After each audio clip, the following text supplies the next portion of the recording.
Hello. देखिए, पिछली बार हमने पिछले वीडियो में आइडियल नॉन आइडियल सॉल्यूशन के बारे में डिस्कस किया था। उसके कुछ डायग्राम्स भी बनाए थे, तो उसका एक रिव्यू हम इस वीडियो में ले रहे हैं ताकि आपको इजीली समझ में आ जाए। वो आपने नोट्स में पढ़ा था, ठीक है। अब आप इसका हम एक बोर्ड पे पढ़ लेते हैं ताकि आपको अच्छे से क्लियर हो जाए।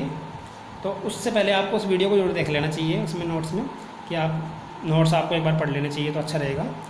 चलिए देखते हैं। देखिए, आपने पढ़ा आइडियल नॉन आइडियल सॉल्यूशन, ठीक है। अब आप यहाँ आइडियल नॉन आइडियल गैस नहीं पढ़ रहे हैं, आप पढ़ रहे हैं आइडियल नॉन आइडियल सॉल्यूशन। तो आपने पढ़ा था आइडियल सॉल्यूशन क्या होता है। हमने पढ़ा था आइडियल सॉल्यूशन में होते हैं जो राउल्स लॉ को फॉलो करते हैं, ठीक है, जो राउल्स लॉ को फॉलो करते हैं। और नॉन आइडियल क्या होते हैं, जो राउल्स लॉ को फॉलो नहीं करते, नॉट फॉलो राउल्स लॉ, ठीक है। क्लियर हो जाना चाहिए आपको। तो आइडियल सॉल्यूशन जो राउल्स लॉ को फॉलो करते हैं, जबकि नॉन आइडियल सॉल्यूशन जो राउल्स लॉ को फॉलो नहीं करते। आपने पढ़ा था यहाँ पे, देखिए राउल्स लॉ को फॉलो करने का मतलब क्या है। आप जानते हो कि आप सोलवेंट को ए से रिप्रेजेंट करते हो, तो हमने सोलवेंट के इंट्रैक्शन को देखते हैं। एंड सोल्यूट को आप बी से रिप्रेजेंट करते हैं, तो सोल्यूट इंट्रैक्शन। भैया आपने सोल्यूट, जैसे आपने अल्कोहल ले लिया तो अल्कोहल के पार्टिकल्स के बीच में जो इंट्रैक्शन है, ऐसे ही आपने वाटर ले लिया, वाटर के पार्टिकल्स के बीच में इंट्रैक्शन है, यानी कि solvent interaction and solute interaction अगर इक्वल है, बराबर है सोल्वेंट इंट्रैक्शन के। देखिए यहाँ पे आपका क्या है, सोलवेंट इंट्रैक्शन, ये आपका क्या है, सोल्यूट इंट्रैक्शन। अगर आपने दोनों को मिक्स कर दिया तो वो जो इंट्रैक्शन उनके बीच में होगा, अगर वो बिल्कुल बराबर होगा इनके इंट्रैक्शन के, तब इस कंडीशन का जो सॉल्यूशन होता है वो आइडियल सॉल्यूशन कहलाता है, ठीक है। और यहीं से हम ले लेते हैं कि हमने कहा कि not follow Raoult's law, non ideal solution. तो अगर ये कंडीशन नॉट फॉलो हो जाएगी, भाई नॉट फॉलो क्या है, अगर इन दोनों का इंट्रैक्शन ए बी इंट्रैक्शन के इक्वल नहीं है, तब उस कंडीशन में आपका सॉल्यूशन जो होगा वो नॉन आइडियल सॉल्यूशन या रियल सॉल्यूशन भी हम इसे कहते हैं, ठीक है। तो अभी हम इसके लिए देख लेते हैं आइडियल सॉल्यूशन के लिए। देखिए आइडियल सॉल्यूशन में आपका राउल्स लॉ के अकॉर्डिंग क्या है, राउल्स लॉ ने क्या बताया था इसके बारे में। तो राउल्स लॉ कहता है कि जो आपका सॉल्यूशन है उसका टोटल वेपर प्रेशर हम पी एस से रिप्रेजेंट कर देते हैं, ठीक है। फिर आपका जो सॉल्यूशन सॉल्वेंट है आपका, उसे पी ए से रिप्रेजेंट कर देते हैं, और आपका जो सॉल्यूट है उसका वेपर प्रेशर हम पी बी से रिप्रेजेंट कर देते हैं। तो ये सबके वेपर प्रेशर है, ये आपका किसका होगा, सॉल्यूट का, या आपका सॉल्वेंट का वेपर प्रेशर है, या आपका सॉल्यूशन का वेपर प्रेशर है। तो राउल्स लॉ कहता है कि जो सॉल्यूशन का वेपर प्रेशर होता है वो सॉल्वेंट और सॉल्यूट के वेपर प्रेशर के सम, यानी कि प्लस कर दो दोनों को, सम के इक्वल होता है। तो यही से राउल्स लॉ ने इसके बारे में क्या डिस्कस किया था कि किसी भी कंपोनेंट का सॉल्यूशन में किसी भी कंपोनेंट का, यानी कि जैसे कंपोनेंट ए कंपोनेंट बी का जो वेपर प्रेशर होगा वो उसकी प्योर स्टेट के vapour pressure and multiplied by mole fraction के बराबर होगा, ठीक है। यानी कि जो आपका सॉल्वेंट का वेपर प्रेशर है, ए क्या हमारा सॉल्वेंट है, तो सॉल्वेंट का जो वेपर प्रेशर है वो प्योर स्टेट में सॉल्वेंट के वेपर प्रेशर और उसके मोल फ्रैक्शन के मल्टीप्लिकेशन के बराबर होता है। ऐसे ही आपका सॉल्यूट का वेपर प्रेशर है वो भी उसके प्योर स्टेट में सॉल्यूट के वेपर प्रेशर और मोल फ्रैक्शन के, उसके मोल फ्रैक्शन के मल्टीप्लिकेशन के बराबर होता है। अब देखिए यहाँ से आप क्या समझ सकते हैं, जैसा आपने वाटर लिया, अब वाटर तो एक प्योर सॉल्वेंट है, अब वाटर का आपने वेपर प्रेशर मान लिया कितना है, 100 है, लेकिन आपने क्या कर लिया, फिर आपने शुगर और प्लस वाटर ले लिया। अब शुगर प्लस वाटर का क्या बन गया, आपका एक सॉल्यूशन बन गया, ठीक है। और ये आपका क्या था, ये आपका सॉल्वेंट था। ध्यान से देखिए, ये आपका सॉल्वेंट है वाटर, तो प्योर सॉल्वेंट है, तो इसका वेपर प्रेशर हमने मान लिया 100 डिग्री सेंटीग्रेड वेपर प्रेशर है। फिर आपने क्या किया, आपने शुगर में मिला दिया वाटर को, अभी एक सॉल्यूशन बन गया। तो सॉल्यूशन में क्या हुआ, सॉल्यूशन में वाटर का वेपर प्रेशर मान लो कितना है, 80 डिग्री सेंटीग्रेड है, ठीक है। हमेशा वेपर प्रेशर घटता है, हम ये आगे कोलिगेटिव प्रॉपर्टी पढ़ेंगे, इसमें समझ लेंगे कि क्यों घटता है। तो ये आपको क्लियर जाना चाहिए कि आपका जो सॉल्यूशन में वेपर प्रेशर है, ठीक है, उसे हमने क्या कहा, हमने कहा पी ए, सॉल्वेंट के लिए पढ़ रहे हो तो सॉल्वेंट। अब देखिए आप सॉल्यूशन में किसका देख रहे हो, आप वाटर का कितना होगा 80, पहले कितना था प्योर जो था 100। तो आप क्या करते हो, जो प्योर है, ठीक है, और उसका मल्टीप्लिकेशन मोल फ्रैक्शन भी ले लोगे आप, उसका मोल फ्रैक्शन आप जानते हो, number of moles of solvent upon solute plus solvent, ठीक है। इस तरह से आप मोल फ्रैक्शन निकाल लोगे, ठीक है। तो आप ऐसे रख लोगे तो आपका जो मोल फ्रैक्शन ऑफ सॉल्वेंट होगा, ये पी ए, वो इक्वल टू किसकी हो जाएगा, P not a multiplied by mole fraction, clear है आपको ये? ठीक है, ये समझ में आ जाना चाहिए यहाँ से। अभी देखिए आपने आइडियल सॉल्यूशन के लिए कंडीशन पढ़ी है कि P equal to P note A X A, P B equal to P note B X B, then P equal to क्या हुआ P note P A plus P B. अब P क्या हो गया total vapour pressure of solution, तो आप P S को लिख सकते हो P ए इक्वल टू क्या हो गया P A equal to P note A X A plus P note B X B. तो यहाँ से ऐसे लिख सकते हैं आप इसे। अब आप एक चीज़ देखिए, इसमें आपने पढ़ा भी आइडियल सॉल्यूशन के लिए जो इनका जो मल्टीप्लिकेशन होता है वो बिल्कुल इक्वल होता है, बट नॉन आइडियल के लिए इक्वल नहीं होगा। ठीक है, क्योंकि यहाँ पर तो दोनों का जो मल्टीप्लिकेशन है वो बराबर आ जाएगा बिल्कुल सॉल्वेंट के ओवर प्रेशर के या सोल्यूट के ओवर प्रेशर के। बट अगर आप क्या करते हो, आप नॉन आइडियल सॉल्यूशन लेते हो, ठीक है, तो उस केस में ये कभी भी इक्वल नहीं होते। ठीक है, तो आप वहाँ पर क्या लिखते हो P A not equal to P note A X A, बिल्कुल यहीं से क्लियर हो जाएगा। P note P B equal to sorry not equal to P note B X B. तो ये क्या होगा नॉट इक्वल टू होगा। कहने का मतलब क्या है कि इसका सॉल्यूशन सॉल्वेंट का या सोल्यूट का वेपर प्रेशर ज़्यादा भी हो सकता है किससे प्योर स्टेट में, यानी ये पूरे मल्टीप्लिकेशन टर्म से, या फिर इससे कम भी हो सकता है। ठीक है, वो हम पढ़ेंगे कम हो सकता है ज़्यादा हो सकता है कैसे है, या दोनों कंडीशन है। ठीक है, किस तरह से है। तो ये आपको किसके लिए जाता है, ये आपका जाता है नॉन आइडियल सॉल्यूशन के लिए, और ये टर्म आपके किसके लिए है आइडियल सॉल्यूशन के लिए। पी ए आप पी ए को वही लिखोगे पी नोट है। ठीक है, बिल्कुल वही तरीका होगा सब। अब देखिए हम कैरेक्टरिस्टिक देखते हैं आइडियल नॉन आइडियल सॉल्यूशन की। अब कैरेक्टरिस्टिक का मतलब कि आपने एक सॉल्यूशन बनाया, उसमें आपने सॉल्वेंट और सोल्यूट लिया, तो अगर आप सॉल्वेंट और सोल्यूट को मिक्स करते हो तो उनके वॉल्यूम में क्या चेंज होगा। ठीक है, आइडियल सॉल्यूशन के केस में देखिए डेल्टा रिप्रेजेंट करता है चेंज को, वी की रिप्रेजेंट करता है वॉल्यूम को, तो चेंज इन वॉल्यूम, तो change in volume equal to ideal के केस में क्या होता है 0। कहने का मतलब क्या है, भैया आपने ए और आपने बी लिया, ए आपने 100 ले लिया, ठीक है, प्लस बी भी आपने 100 ले लिया, तो दोनों के मिलने से ए भी बना, और कितना बन गया अभी 200। तो इसका मतलब क्या होगा, तो इसका मतलब क्या होगा, आपने दोनों को मिलाया तो दोनों मिक्स हो गए, तो मिक्स होने पर जो वॉल्यूम है उसमें कोई चेंज नहीं आया भाई, ना तो ये 210 हुआ ना फिर ये आपका 180 हुआ, मतलब ना तो ये कम हुआ और ना ये ज़्यादा हुआ, बिल्कुल एग्जैक्ट इक्वल आया दोनों के वॉल्यूम के, दोनों की एग्जैक्ट इक्वल आया। तो इसका मतलब जो चेंज इन वॉल्यूम है वो क्या है 0 है। ठीक है, अब आप देखिए हम दूसरा पढ़ते हैं डेल्टा एच।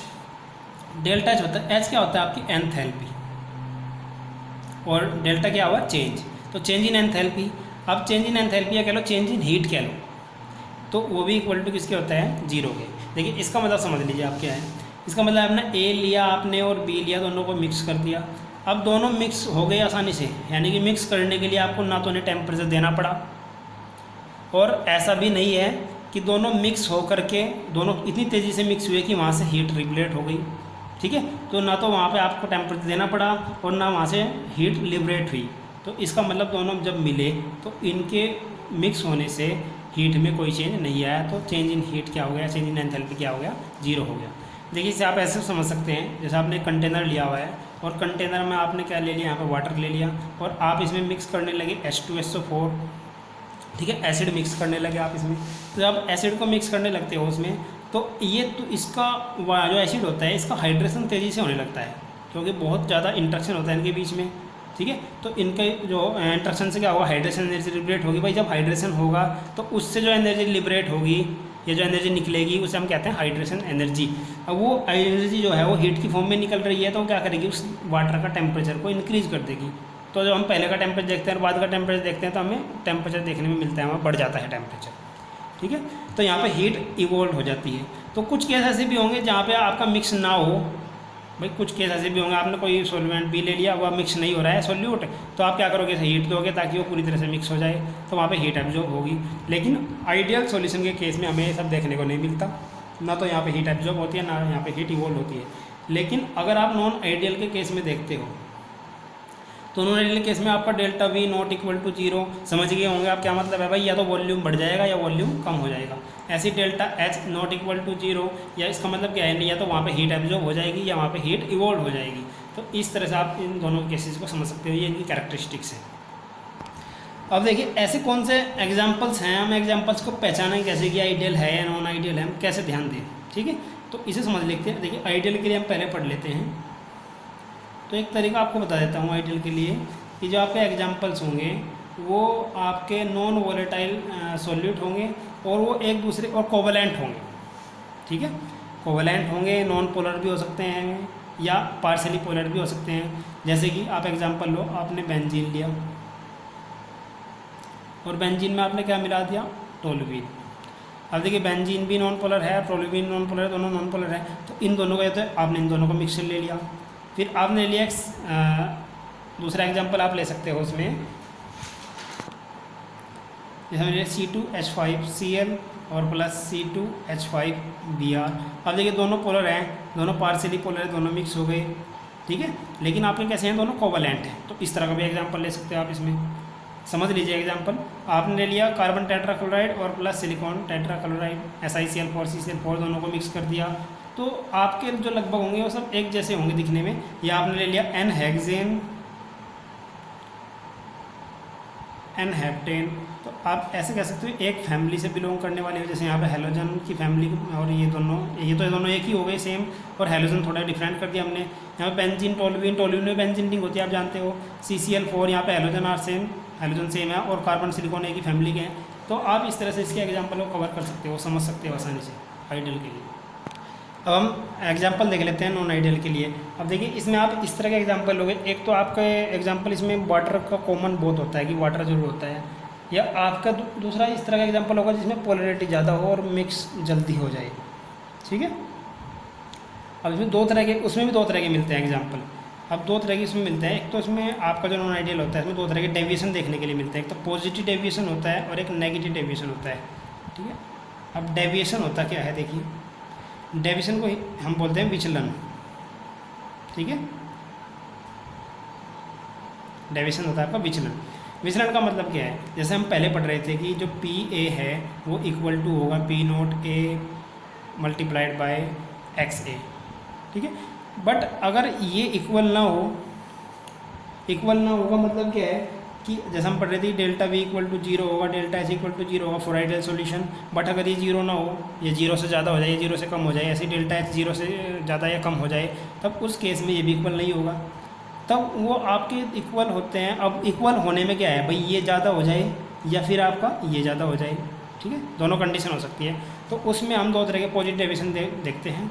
तो पॉजिटिव डेविएशन देखिए क्या है, तो पॉजिटिव डेविएशन कहता है कि जो PA है वो कम हो जाता है P0A XA से, यानी कि जो प्योर स्टेट में वेपर प्रेशर है और मोल फ्रैक्शन, इनका दोनों का जो मल्टीप्लिकेशन होगा वो ज़्यादा होगा वेपर प्रेशर ऑफ सॉल्वेंट से, ठीक है। सॉल्वेंट ले लो या आप क्या ले लो, सॉल्यूट ले लो, तो इस केस में ये आपका ज़्यादा देखने को मिलेगा। बट आपका अगर नेगेटिव डेविएशन देखते हो तो यहाँ पे क्या होता है, जो PA होता है वो ज़्यादा होता है किससे, P0A XA से, ऐसे PB ज़्यादा होता है P0B XB से।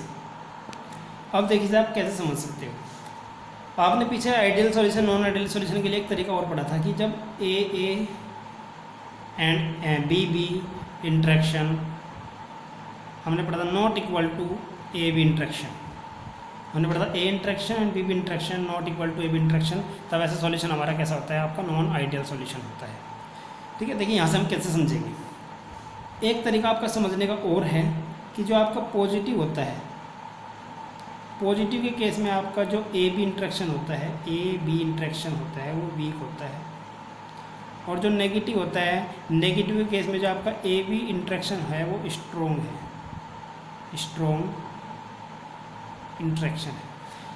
देखिए इससे मतलब क्या है, मतलब आपने H2O लिया और आपने H2SO4 लिया, दोनों को मिक्स कर दिया, तो आपको पता है दोनों बहुत तेज़ी से मिक्स करेंगे, क्योंकि एसिड की वाटर में मिक्स होने की जो कैपेबिलिटी, तो टेंडेंसी होती है वो बहुत ज़्यादा होती है। लेकिन आपने यहाँ पे पॉजिटिव के केस में हमने एक CCl4 लिया और एक आपने क्लोरोफॉर्म लिया, भाई क्लोरोफॉर्म डिजोल्व तो कर लेगा CCl4 को, बट इनके जो एक दूसरे में मिक्स होने की टेंडेंसी होगी वो कम होगी। तो जब एक दूसरे में मिक्स होने की टेंडेंसी यानी कि जो AB इंट्रैक्शन है, सोल्यूट सॉल्वेंट का जो इंट्रैक्शन है, अगर वो कम होता है तो उस केस में आपका जो डेविएशन होता है वो पॉजिटिव होता है, और वहाँ पे आपका जो सॉल्वेंट या सोल्यूट का वेपर प्रेशर होगा वो कम हो जाएगा प्योर स्टेट से। अब वो कम कैसे होगा प्योर स्टेट से, देखिए वो समझ लीजिए आप। देखिए आपने जैसे यहाँ पे ले लिया कि आपने क्लोरोफॉर्म लिया हुआ है इसमें, और आप इसमें CCl4 ऐड कर रहे हो। अब इसमें क्या होता है आपका, सॉरी देख लीजिए, आपने क्लोरोफॉर्म लिया है कंटेनर में और आप CCl4 ऐड करने जा रहे हो। तो एक बार ऐड करने से पहले अगर आप देखते हो उसका वेपर प्रेशर, तो आप जब इसे बॉईल करते हो तो ये वेपराइज होता है, और ये आप क्लोज कंटेनर में करते हो, जब वेपराइज होगा ये तो ये कंटेनर की दीवार से टकराएगा, टकराने के बाद ये फिर कंडेंस होगा, कंडेंस होकर वापस लिक्विड की फॉर्म में यहाँ मिलता रहेगा। तो जब ये इक्विलिब्रियम की कंडीशन आ जाएगी वेपराइजेशन और कंडेंसेशन की, उस कंडीशन में हम इसके जो वेपर प्रेशर, इसका जो वेपर्स हैं उनके प्रेशर को वेपर प्रेशर कहते हैं। ठीक है, यहाँ समझ सकते हो आप। तो अब आप क्या कर रहे हो, इसका मान लो वेपर प्रेशर आपका ज़्यादा है या कम है, जो भी हमने एक वेपर प्रेशर मान लिया इसका 100 था। फिर आपने क्या करा, आपने इसमें CCl4 ऐड करना शुरू किया। अब आपको पता है CCl4 इसमें कम सोल्यूबल है, क्योंकि AB इंट्रैक्शन जो है यहाँ पर वीक इंट्रैक्शन है। अब जब वीक इंट्रैक्शन है तो पूरी तरह से मिक्स नहीं हो रहे हैं, तो पूरी तरह से मिक्स नहीं हो रहे हैं इसका मतलब इसका वेपराइजेशन अब भी ज़्यादा हो सकता है, क्योंकि इसके जो पार्टिकल्स हैं वो क्लोरोफॉर्म को कवर नहीं कर पा रहे हैं पूरी तरह से, क्योंकि क्लोरोफॉर्म में पूरी तरह से मिक्स नहीं है, तो पूरी तरह से कवर नहीं कर पाएंगे इसे, तो इसका मतलब इसका वेपराइजेशन और होता रहेगा। वेपराइजेशन में कंडीशन में क्या होता है, जो आपका नीचे होता है लिक्विड, देखिए सरफेस फिनोमिना है, लेकिन यहाँ से हीट करेगा मॉलिक्यूल, तो हीट करने के बाद यहाँ पर आएगा, फिर यहाँ से वेपराइज करेगा वो। तो अब क्लोरोफॉर्म क्या है, क्लोरोफॉर्म मान लो यहाँ तक सोल्यूबल होगा, यहाँ तक सोल्यूबल होगा, लेकिन पूरी तरह से उसमें सॉल्यूशन में मिक्स नहीं हो पा रहा है, तो इसका मतलब यहाँ पे वेपराइजेशन अब भी ज़्यादा बना रहेगा। तो मान लो 100 से कितना हो गया, वो 90 हो गया। लेकिन अगर आप इधर आते हो नेगेटिव में, तो नेगेटिव में आपने यहाँ पे वाटर लिया हुआ है क्लोज कंटेनर में, तो इसका वेपर प्रेशर आपका मान लो कितना था, 100 था। फिर आपने इसमें क्या डाल दिया, H2SO4 डाल दिया। तो जब आप इसमें H2SO4 डालते हो तो H2SO4 पूरी तरह से इसमें मिक्स हो जाता है। तो पूरी तरह से जब मिक्स हो जाएगा तो वाटर के जो वेपर प्रेशर है उसे डाउन करने लगेगा। समझ रहे हैं आप इसे, क्योंकि जब उसके देखिए आपका जो वाटर के पार्टिकल थे, मान लो ये बड़े पार्टिकल हम किसके ले लें, ये बड़े पार्टिकल आपके किसके हैं, वाटर के हैं, और जब आप इसे हीट कर देते तो ये पार्टिकल जो है प्राइज होकर के ऊपर की तरफ जा रहे हैं। फिर आपने इसमें H2SO4 मिला दिया, तो H2SO4 तो पूरी तरह मिक्स हो गया। ये छोटे पार्टिकल मान लो आप किसके हैं, H2SO4 के, तो इस तरह से देखिए इस तरह से इसे कवर कर लेंगे। तो जब इसे कवर कर लेंगे चारों तरफ से, तो इसका वेपराइजेशन होना कम हो जाएगा, यानी कि आपको और ज़्यादा हीट करना पड़ेगा वेपराइजेशन के लिए, तो वेपर प्रेशर क्या हो जाएगा, इसका कम हो जाएगा। तो मान लो वेपर प्रेशर कितना हो गया इसका, यहाँ पर 80, यहाँ पे 100 से 90 हो, बट यहाँ पर 100 से क्या हो गया 80। तो हम ये कह सकते हैं कि आपका जो यहाँ पर जो सॉल्वेंट का वेपर प्रेशर था, देखिए सॉल्वेंट का जो वेपर प्रेशर था वो कम हो गया प्योर स्टेट से। भाई प्योर स्टेट 100 था, इसका कितना हो गया 90, बट यहाँ पे जो प्योर स्टेट में था, प्योर स्टेट में आपका 100 था, सॉरी प्योर स्टेट में जो था आपका कितना था 100 था। फिर जो टोटल वेपर प्रेशर है वो बढ़ जाएगा, हमने यहाँ रॉन्ग कर दिया। ये आपका जब पूरी तरह से मिक्स हो जाएगा आपको टेम्परेचर ज़्यादा देना पड़ेगा। ज़्यादा का मतलब क्या हो गया आपका, कि आपको 120 डिग्री के आसपास देना पड़ गया ऐसे। ठीक है, तो यहाँ पे जो आपका सॉल्यूशन का प्रेशर है, यानी कि जो आपने H2SO4 मिला दिया वाटर में, तब आपको टेम्परेचर और ज़्यादा देना पड़ा, क्योंकि H2SO4 ने इसे सरफेस को कवर कर लिया, तो इसका वेपराइजेशन कम हो जाएगा। तो टेम्परेचर ज़्यादा होगा तो इसका वेपर प्रेशर भी ज़्यादा हो जाएगा। और जो आपका प्योर स्टेट में था उसका क्या था, कम था। तो आप यहाँ से समझ सकते हो कि प्योर स्टेट में आपका कम होगा, और जबकि आपका सॉल्वेंट या सॉल्यूट का ज़्यादा होगा। इस केस में आपका अपोजिट हो जाएगा। एग्जाम्पल भी आप समझ चुके हो, पॉजिटिव के केस में एग्जाम्पल इस तरह के होंगे जहाँ पे AB इंट्रैक्शन जो होगा वो वीक होगा, यानी कि दोनों एक दूसरे में पूरी तरह से मिक्स नहीं होंगे। बट नेगेटिव डेविएशन वो होगा जहाँ पे AB इंट्रैक्शन जो होगा बहुत स्ट्रॉन्ग होगा, और दोनों एक दूसरे में पूरी तरह से मिक्स हो जाएंगे। अब इसकी कुछ और प्रॉपर्टीज़ देख लेते हैं। अब पॉजिटिव और नेगेटिव डेविएशन की कुछ प्रॉपर्टीज़ क्या है, देखिए जब पॉजिटिव डेविएशन होता है उसमें हमने पढ़ा कि जो आपका वेपर प्रेशर होगा सॉल्वेंट या सॉल्यूट का वो ज़्यादा होगा प्योर स्टेट से, जबकि यहाँ पर क्या होगा, प्योर स्टेट से कम होगा। अब इसमें डेल्टा V, यानी कि जब आप दोनों A और B को मिलाओगे तो वॉल्यूम में चेंज हमें पता है नॉट इक्वल टू 0 होगा, बट वो इंक्रीज होगा या डिक्रीज होगा, 0 से कम होगा, 0 से ज़्यादा होगा। जो चेंज इन वॉल्यूम है वो पॉजिटिव डेविएशन के केस में 0 से ज़्यादा होता है। तो कहने का मतलब क्या है भाई, जो आपने A का 100 ml लिया और प्लस आपने B का 100 ml लिया, लेकिन जब दोनों A B बने मिल करके, तो वहाँ पे जो आपका वॉल्यूम था वो आपने देखा कि 210 हो गया। समझ रहे हैं आप इसका मतलब कि वॉल्यूम आपका बढ़ गया, क्योंकि यहाँ पे जो AB इंट्रैक्शन है वो वीक है, वे पूरी तरह से मिक्स नहीं हो पा रहे। जब पूरी तरह से मिक्स नहीं हो पा रहे आपके, तो इसका मतलब है वहाँ पर वॉल्यूम क्या होगा, थोड़ा ज़्यादा होगा। भाई इनके बीच में पहले एक मॉलिक्यूल है, ये एक दूसरे के इतने पास आ गए, एक मॉलिक्यूल है पास नहीं आ पा रहे क्योंकि मिक्स नहीं हो रहे, तो ये गैप तो होगा, तो ये गैप क्या करेगा, वॉल्यूम को इंक्रीज कर देगा। तो इस केस में आपका जो वॉल्यूम है पॉजिटिव में वो इंक्रीज हो जाता है, यानी कि डेल्टा V जो होगा वो कम होगा, चेंज इन वॉल्यूम जो है वो कम होगा, किससे, 0 से। ठीक है, ऐसे ही आपका नेगेटिव में क्या होगा, तो चेंज इन वॉल्यूम है वो आपका क्या होगा, ज़्यादा होगा 0 से।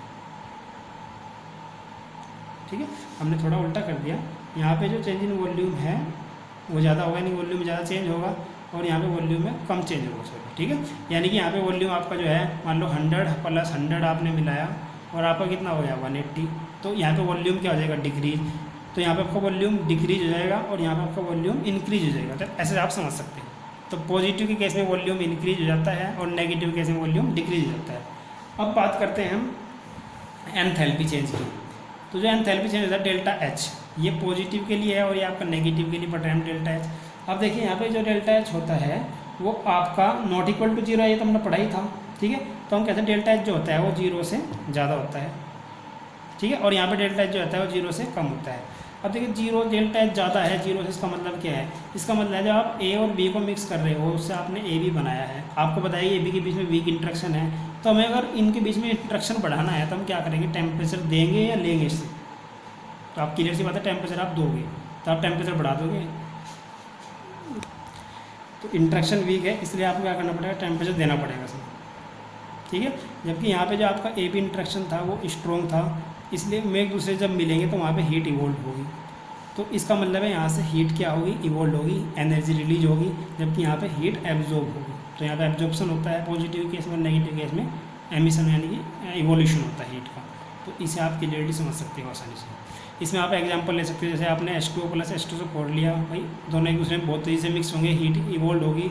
और इसमें आप एग्जांपल ले सकते हो कि जैसे आपने एल्कोहल और क्लोरोफॉर्म को मिला दिया, ठीक है। तो यहाँ पे दोनों एक दूसरे में कम मिक्स होंगे तो हीट एब्जॉर्ब यानी कि हीट बढ़ानी पड़ेगी आपको दोनों को मिक्स करने के लिए। Thank you.